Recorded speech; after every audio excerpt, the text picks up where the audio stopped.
नमस्ते प्रिय विद्यार्थियों, आप सभी का स्वागत हमारे ऑनलाइन यूट्यूब चैनल पर।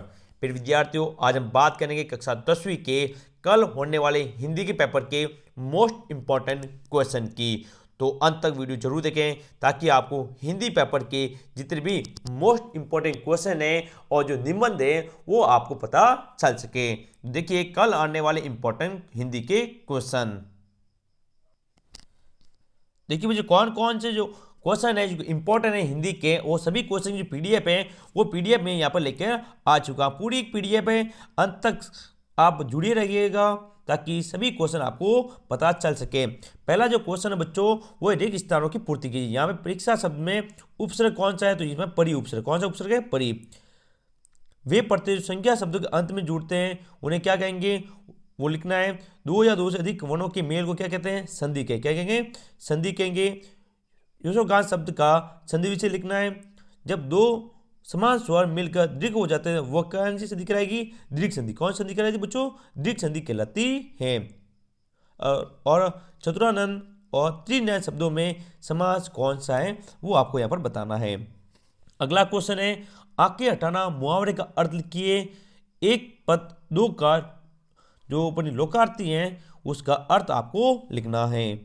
अगला इंपॉर्टेंट क्वेश्चन बच्चों वो है कवि की आंख फागुन की सुंदरता से क्यों नहीं हट रही है। क्वेश्चन नंबर 6 उत्साह कविता के माध्यम से कवि ने क्या संदेश दिया है। तो ये थे अपने इंपॉर्टेंट क्वेश्चन। आगे वाले इंपॉर्टेंट क्वेश्चन की बात करते हैं तो देखिए आगे वाला क्वेश्चन नंबर 7 आपके सामने है बच्चों। फसल शीर्षक कविता से कवि हमें क्या संदेश देना चाहता है।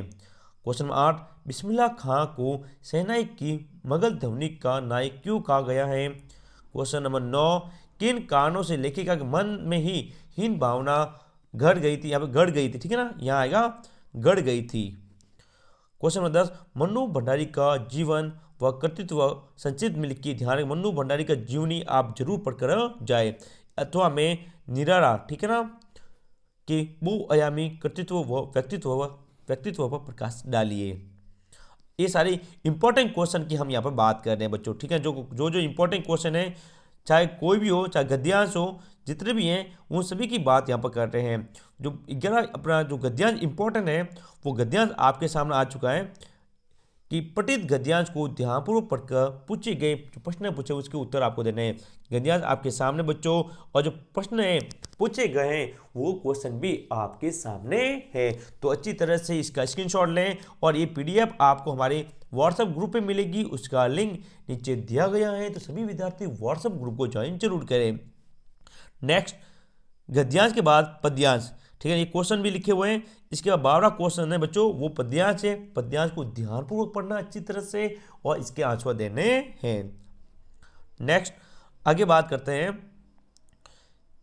क्वेश्चन नंबर 13 यहाँ पर कर चुका है। यहाँ देखिए यह चतुर मुस्कान कविता में कवि ने क्या संदेश दिया, मैंने पहले भी करवाया है। क्वेश्चन नंबर 14 मनु भंडारी के सफल व्यक्तित्व पर उनकी अध्यापिका की भूमिका पर प्रकाश डालिए अथवा नौबत खाने में इबादत पाठ में किसके जीवन चरित्र पर प्रकाश डाला गया है उसके जीवन चरित्र का वर्णन कीजिए।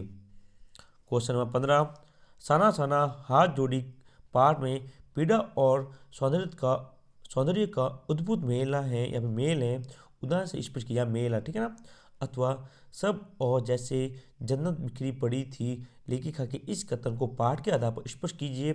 16 क्वेश्चन है शिव को रामगढ़ निवासी अर्जुन मानते हुए अपने मित्र राम को जीवन में अनुशासन का महत्व बताते हुए पत्र लिखिए। अब निबंध किस किस पर आएगा तो देखिए देखो 16 का जो अथवा में सवाल है वो भी दिया हुआ है। शिव को माध्यमिक विद्यालय बसंतपुरा का विद्यार्थी मयंक मानते हुए प्रधानाचार्य को पुस्तकालय की व्यवस्था सुधार हेतु प्रार्थना पत्र यहाँ पर लिखना है। क्वेश्चन नंबर 17 कटाव की तुलना किससे की गई है।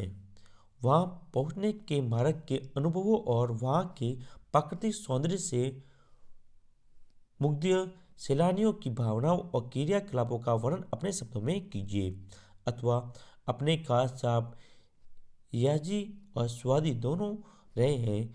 नौबत खाने में इबादत के पाठ के आदाब इस कथन को स्पष्ट कीजिए। क्वेश्चन नंबर 18 जो कि निबंध का है, 300 शब्द का निबंध लिखना है। पहला है शिक्षा के क्षेत्र में उपयोगिता। प्रस्तावना के और जो बिंदु हैं, प्रस्तावना, मोबाइल के शिक्षा के क्षेत्र में उपयोग, दुष्प्रभाव हैं और छात्रों पर इसका प्रभाव, सभी पॉइंट यहाँ पर दिए गए हैं। जो निबंध है बच्चों, सबके पॉइंट यहाँ दिए गए हैं। समय का सदुपयोग, स्वस्थ जीवन सुख का आधार, ये 3 निबंध जो कि इम्पोर्टेंट है वो यहाँ पर मैंने आपको बताए हैं। कुछ और इम्पोर्टेंट क्वेश्चन है, क्योंकि हम कल आने वाले हिंदी के इम्पोर्टेंट क्वेश्चन की बात कर रहे हैं बच्चों, तो जो इम्पोर्टेंट क्वेश्चन मेरे को मिले हैं मैं सभी क्वेश्चन लेकर आया हूँ। तो आगे देखिए, लक्ष्मण की कुल में किन किन पर वीरता नहीं दिखाई जाती थी और क्यों? मुरझा कर गिरी पत्तियां क्या संदेश देती हैं? कस्बे की नगर पालिका क्या क्या काम करती थी? किन कारणों से लेखक के मन में हीन भावना घट गई थी? देखो, एक सवाल बार बार पूछा जाता है, इंपॉर्टेंट, ये सवाल पहले भी अलग अलग पेपर में पूछा गया था। निम्नलिखित प्रश्नों के उत्तर सही विकल्प देने हैं। सूरदास की भक्ति किस प्रकार की मानी जाती है, वो आपको देना है। तुलसीदास द्वारा रचित रामचरितमानस की भाषा कौन सी रही है? धाराधर पर्यायवाची है इसका। लेखिका बचपन में कैसी दिखती थी? अगले, हिरोशिमा के एक जले हुए पत्थर पर पड़ी छाया को देखकर लेखक ने क्या अनुमान लगाया? विश्वा मैं क्यों लिखता हूँ प्रश्न के उत्तर में लेखक क्या कारण बताता है? ग्रामीण अंचल में बच्चों के खेल कैसे होते थे? माता का अचल पाठ के आधार पर लिखिए। और लेखक का असली नाम क्या था? ठीक है ना, वो आपको बताना है। और लेखिका के ड्राइवर का क्या नाम था? तो जितने इंपॉर्टेंट क्वेश्चन होते हैं अपने हिंदी के, सभी इंपॉर्टेंट क्वेश्चन मैंने यहाँ पर बताने की आपको कोशिश की है। यदि वीडियो अच्छा लगा हो तो वीडियो को लाइक करें, शेयर करें और पीडीएफ के लिए चैनल को सब्सक्राइब जरूर कीजिएगा। जय हिंद, जय भारत।